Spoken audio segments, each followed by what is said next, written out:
Tem gente que só é boa quando tem plateia.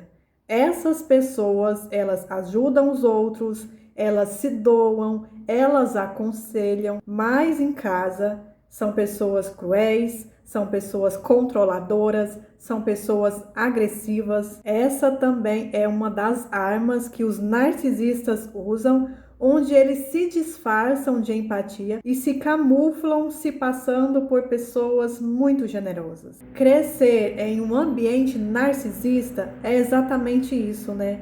É viver num palco montado para os outros, enquanto que os bastidores são feitos de dor, são feitos de medo e também silêncio. Essa é uma história real de uma seguidora que cresceu em uma família admirada por todos, menos, né, por quem morava dentro da casa. Por fora, pareciam pais exemplares, mas por dentro era o retrato do abuso disfarçado de empatia. O relato dela diz assim: eu cresci em um ambiente narcisista. Minha mãe e meu pai eram pessoas religiosas. Eles ajudavam outras pessoas com alimentos, com roupas, faziam ações como ajudar mendigos, emprestava dinheiro e depois perdoava a dívida. Chegou a doar sangue, aconselhava as pessoas com ótimos conselhos, inclusive muitas pessoas procuravam meus pais para pedir orientação, para pedir conselhos, para desabafar, e todo mundo elogiava os conselhos maduros, todo mundo elogiava a paciência deles. Muitos até desejavam serem filhos deles. As pessoas olhavam de fora e viam uma família linda, mas em casa eram pessoas totalmente diferentes. Nos batiam muito, eram super egoístas, deixavam a gente com fome, eles criticavam todo mundo. Minha mãe tinha um olhar que me congelava. Antes mesmo de qualquer palavra ou gesto dela, eu já sabia que algo ia acontecer.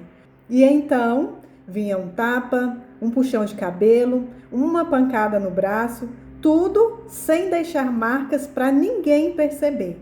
Ela sempre me dizia palavras cortantes: você não vale nada, você me dá nojo, por que você nasceu? Ela nunca precisava de um grande motivo. O motivo era: se eu demorasse para atender, se eu discordasse dela, se eu respirasse no momento errado. E depois ela agia como se nada tivesse acontecido.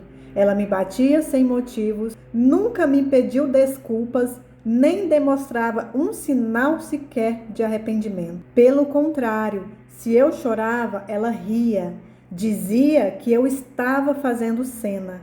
Mas para as pessoas de fora, meus pais eram generosos, meus pais eram admirados por serem boas pessoas. Se alguém contasse, ninguém nunca acreditaria que eles eram assim, longe das pessoas. O narcisismo, ele não se manifesta apenas como arrogância, como egoísmo, como falta de empatia. O narcisismo, ele também pode se disfarçar de uma extrema empatia e também de generosidade.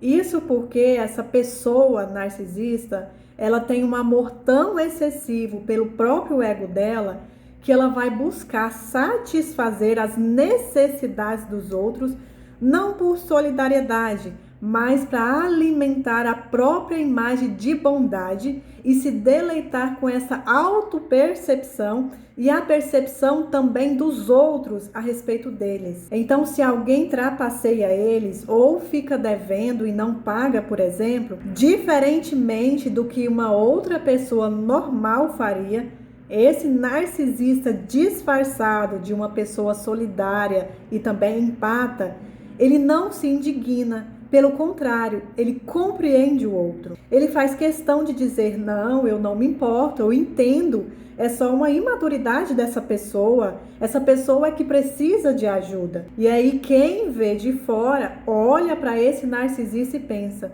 Nossa, que pessoa boa, que coração nobre dessa pessoa, que pessoa empata, que sempre está preocupada com o outro e não olha para os próprios interesses, né? O problema é que esse narcisista, ele não age dessa forma porque de fato ele tem empatia, porque de fato ele se importa com o outro. Isso é apenas para alimentar a autoimagem de uma pessoa excepcionalmente generosa, de uma pessoa empata, de uma pessoa compreensiva. E para passar essa ideia para as pessoas, para passar essa ideia, né, de que ele é alguém acima dos demais, que ele é alguém de uma alma tão nobre que é capaz de suportar o que os outros não suportariam. O narcisista generoso, né, o narcisista empata, solidário, ele pode ser ainda mais difícil de identificar do que o narcisista tradicional, digamos assim, né? Isso porque as atitudes deles são socialmente valorizadas, né? Só que por trás dessa aparente bondade, dessa aparente empatia deles, existe aí um jogo de manipulação, onde o objetivo final não é ajudar. O objetivo final é reforçar a sua própria imagem diante de si e também reforçar a imagem deles perante as pessoas, perante a sociedade.